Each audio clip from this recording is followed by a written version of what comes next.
प्रिय सज्जनों एवं देवियों, आप सभी सतगुरु कबीर साहब की अमृत वाणी को सुन रहे हैं। कबीर साहब के अमृत वाणी में 17वां प्रकरण सती को अंग। सती सुर और संतों की विशेषता एवं दृढ़ता को बताते हुए सतगुरु वर्णन करते हैं। सती डिगै तो नीच घर, सुर डिगै तो क्रूर, साधु डिगै तो शिखर तय, गिर भया चकनाचूर। अपने पद से यदि सती डिग जाए तो नीच आचरण वालों के घर में जाती है। सुर डिगेगा तो क्रूर खाने में जाएगा, और यदि साधुता के शिखर से साधु डगमगाएगा तो गिर कर चकनाचूर हो जाएगा। सदगुरु कबीर साहब यहाँ सती की बात कहते हुए कहते हैं, सती वह है जो सत्य में दृढ़ हो। मृत पति के साथ अपना देहदाह करने वाली विक्षिप्त हैं। साहब जो है उस सती की बात नहीं कर रहे हैं। साहब उस सती की बात कर रहे हैं जो सतपथ में दृढ़ हो। तो साहब कहते हैं अगर सतपथ से सती डिग जाती है तो नीच आचरण करने वालों के घर में जाती है, फिर उसकी दुर्दशा हो जाती है। उसी प्रकार साहब कहते हैं यदि सूर वीर डगमगा जाता है तो क्रूर खानी में जाता है, उसकी भी दुर्गति होती है। उसी प्रकार से साहब कहते हैं साधुता के शिखर से अधिक साधु डिग जाता है, साधु डगमगा जाता है तो वह भी गिरकर चकनाचूर हो जाता है। अर्थात साधुता से वह पतित होकर उनकी सद्गति नहीं होती है, उनकी भी दुर्गति हो जाती है। साधु सती और सूरमा इनका मता अगाध, आशा छाड़े देह की तिन में अधिका साध। सूर सती और संत, सदगुरु कबीर साहब कहते हैं इनका मत अगम्य है। सूर सती और संत का उनका विचार, उनका मत, क्योंकि इन तीनों अपने पद से कभी डगमगाते नहीं हैं। ये तीनों शरीर की आशा छोड़कर अपनी प्रतिज्ञा में दृढ़ रहते हैं। इसमें संत जन अधिक निश्चय वाले होते हैं, संत जन अधिक प्रतिज्ञा वाले होते हैं। साधु सती और सूरमा ज्ञानी और गजदंत, ते निक से नहीं बाहुरे जो जुग जाहि अनंत। साधु सती सूरवीर ज्ञानी और हाथी के दांत, ये एक बाहर निकलकर नहीं लौटते, चाहे अनंतों युग बीत जाए। सदगुरु कबीर साहब कहते हैं कि साधु सती सूरवीर ज्ञानी और हाथी के दांत ये एक बार बाहर निकल आते हैं तो कभी लौटते नहीं हैं, चाहे अनंतों युग क्यों न बीत जाए। ये उनकी विशेषता होती है। साधु सती और सूरमा कबहू न फेरे पीठ, तीनों निकसी बाहुरे तिनका मुख नहीं दीठ। सदगुरु कबीर साहब कहते हैं संत सती और सूरवीर कभी पीठ नहीं दिखाते हैं। पीठ दिखाने का मतलब है कि वह कभी कायर नहीं होते, अपनी प्रतिज्ञा में ही दृढ़ रहते हैं। तीनों एक बार निकलकर यदि लौट आए तो इनका मुख नहीं देखना चाहिए। सदगुरु कबीर साहब कहते हैं ये तो अपने पथ में निश्चय रहते हैं, दृढ़ रहते हैं, परंतु किसी कारणवश तीनों एक बार निकलकर यदि लौट आए, संत अगर संतत्व से लौट आए, सती और अपने सतीत्व से लौट आए, शूरवीर अपने शूरवीरता से लौट आए, साहिब कहते हैं इनके मुख को देखना भी नहीं चाहिए। इनको के मुख को देखना भी पाप है, क्योंकि इन तीनों ने अपने पथ से विचलित हो गया, पथ से भ्रष्ट हो गया। इसलिए साहब कहते हैं कि इन तीनों का मुख देखना नहीं चाहिए। साधु सती और सूरमा इन पटतर कोई नाही। अगम पंथ को पग धरे गिर तो कहाँ समाही। पुनः सदगुरु कबीर साहब साधु सती और सूरवीर की विशेषता बताते हुए कहते हैं, इनके पटतर में कोई नहीं है, इनकी तुलना में संसार में कोई नहीं है। साधु तो साधुता के लक्षण से ही आप सभी को मालूम है कि साधु आत्म कल्याण के लिए सदा तत्पर रहते हैं, अपने मन और इंद्रियों को जीतने के लिए साधना करते हैं। साधु उसी को कहा जाता है जो अपने मन और इंद्रियों को वश में करे और साधना के पथ में चले। सती जो सत्य के पथ में चलती है, कभी अपने पथ से डगमगाती नहीं है। शूरवीर ये भी अपनी प्रतिज्ञा में दृढ़ रहते हैं। साहब कहते हैं, इनकी तुलना किसी से नहीं किया जा सकता। ये दुर्गम मार्ग में पैर रखते हैं, ये ऐसे मार्ग में रखते हैं जो जिसमें चलना बड़ा मुश्किल, साधारण व्यक्ति के वश की बात नहीं, संसारिक व्यक्तियों की बात नहीं। संसारिक व्यक्ति नहीं इसके मार्ग में पैर रख सकते। तो साहब कहते हैं, ये दुर्गम मार्ग में, कठिन मार्ग में पैर रखते हैं, मुश्किल मार्ग में पैर रखते हैं। यदि ये अपने पद से पतित हो गए, साहब कहते हैं, ये तीनों यदि अपने पथ से पतित हो गए, गिर गए, तो इनका कहाँ ठिकाना है, इनका कहीं ठिकाना नहीं।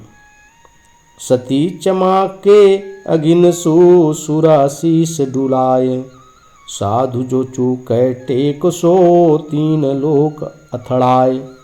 यदि सती चिता पर बैठकर एवं आग की आंच देखकर देह चमकाए और शूरवीर संग्राम से अपना सिर हिलावे तथा साधु अपनी साधुता की निश्चयता से चूक जाए, तो ये तीनों इस लोक में डामाडोल कहलाते हैं। सदगुरु कबीर साहब इन तीनों की पुनः विशेषता बताते हुए कहते हैं, इनके विषय में बताते हैं कि यदि सती चिता पर बैठकर चिता से भयभीत हो जाती है, अर्थात डर जाती है सती होने से, तो वह सती नहीं है। साहब कहते हैं, उसी प्रकार से एक सूरवीर संग्राम युद्ध को देखकर अपना मुख मोड़ लेता है, तो भी वह इन तीनों लोकों में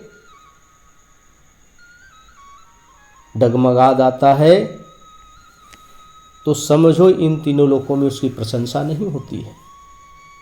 पुनः साहब कहते हैं, साधु भी अपनी साधुता की निश्चयता से चूक जाते हैं, तो ये तीनों लोकों में डामाडोल कहलाते हैं। इस संसार में सभी के हृदय से वो गिर जाते हैं।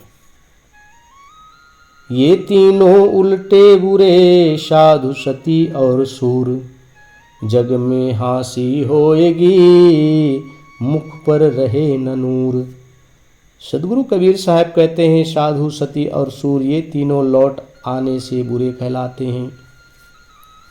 सदगुरु कबीर साहब पुनः कहते हैं कि साधु सती और सूर ये तीनों अपने मार्ग से अगर लौट आए भयभीत होकर, साधु साधना के पथ से भयभीत होकर, सती अपने सतीत्व के भय से भयभीत होकर, और सूरवीर संग्राम को देखकर वह भयभीत हो जाते हैं और लौट आते हैं, तो जगत में इनकी हंसी होती है और मुख पर प्रकाश नहीं रहता, इनके मुख में कोई तेज नहीं रहता है, ये संसार को मुख दिखाने लायक नहीं होते हैं, सब इनकी निंदा करते हैं। तो इस प्रकार से सदगुरु कबीर साहब सती, सूर और संतों की विशेषता एवं दृढ़ता का वर्णन करते हैं। सदगुरु कबीर साहब का 18वां प्रकरण स्वार्थ का अंग। सदगुरु कबीर साहब इसमें संसार स्वार्थी का वर्णन करते हुए कहते हैं, और इस स्वार्थपना से विरक्त होकर अपने कल्याण साधना की पथ पे चलते हैं उसका वर्णन करते हैं। स्वार्थ का सब कोई सगा सारा ही जग जान, बिन स्वार्थ आदर करे सो नर चतुर सुजान। स्वार्थ के ही सब मित्र हैं, संसार में जितने हैं सब स्वार्थ के मित्र हैं। स्वार्थ है तब तक प्रेम है, स्वार्थ है तब तक सगे संबंधी हैं, पति पत्नी बच्चे सब स्वार्थ में टिके हुए हैं। ऐसा संसार में कोई नहीं है जो स्वार्थी नहीं है। लेकिन संसार में एक ही निस्वार्थी, वो है हमारे सद्गुरु, वो हमारे गुरु हैं जो हमें निस्वार्थ भाव से मोक्ष के रास्ता बताते हैं, आत्मबोध प्रदान करते हैं। लेकिन संसार में और जितने हैं सब स्वार्थी हैं, सब धन हरण करने में लगे रहते हैं, किसी न किसी में उनका स्वार्थ लगा रहता है। तो साहब कहते हैं कि स्वार्थ के ही सब मित्र हैं, सारे संसार की यही दशा समझो। बिना स्वार्थ के जो आदर करता है वही मनुष्य विचारवान तथा बुद्धिमान है। साहब कहते हैं जो बिना स्वार्थ के जो आदर करता है वही सच्चा सेवक है, सच्चा भक्त है, वही मनुष्य विचारवान तथा बुद्धिमान है, और बाकी सब स्वार्थी हैं। स्वार्थ को स्वार्थ मिले पड़ी पड़ी लुम्बा बूब, निष्प्रेही निर्धार को कोई न राखे झूब।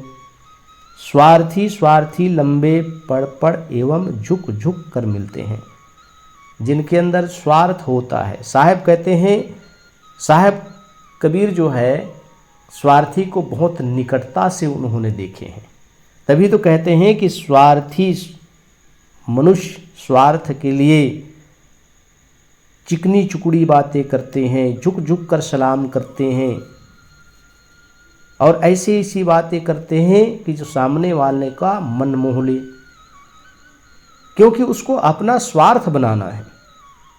तो साहब कहते हैं कि स्वार्थी स्वार्थी लंबे पड़ पड़ एवं झुक झुक कर मिलते हैं।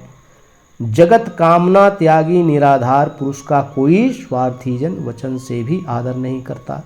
और जो स्वार्थी नहीं है, निस्वार्थी हैं, त्यागी हैं, निराधार हैं, उनका जो है सम्मान बहुत कम होता है। साहब कहते हैं उनको वचन से भी आदर नहीं करता, और स्वार्थी का सब आदर करते हैं, और निस्वार्थी का बहुत कम लोग उसका आदर करते हैं। संसारी से पीतड़ी सरे न एको काम, द्विधा में दोनों गए माया मिली न राम। सद्गुरु कहते हैं संसारियों से प्रेम करने से, प्रेम जोड़ने से कल्याण का काम भी नहीं होता है। अगर मनुष्य कल्याण करना चाहता है तो इन संसार के लोगों से संबंध कम रखें, व्यवहारिक संबंध भी कम रखें, क्योंकि संसार के लोग स्वार्थी हैं। आगे पंक्ति में सद्गुरु कबीर साहब ने कहा कि संसार के लोग स्वार्थी हैं, तो संसारियों से प्रेम जोड़ने से कल्याण का काम नहीं होता। दुविधा में तुम्हारे दोनों चले जाएंगे, न माया हाथ लगेगी न स्वरूप स्थिति होगी। अतः जगत से निराश होकर अखंड वैराग्य करो। सद्गुरु कबीर साहब यहाँ वैराग्य की बात करते हैं, क्योंकि जो भक्त हैं, जो संत हैं, साधु हैं, वो सबकी बात कह रहे हैं जो अपना कल्याण करना चाहते हैं। साहब कहते हैं जो अपना कल्याण करते हैं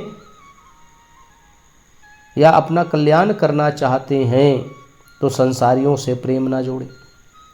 अगर संसारियों से प्रेम जोड़ता है तो कहते हैं दुविधा में दोनों गए, ना माया मिलेगा ना राम मिलेगा,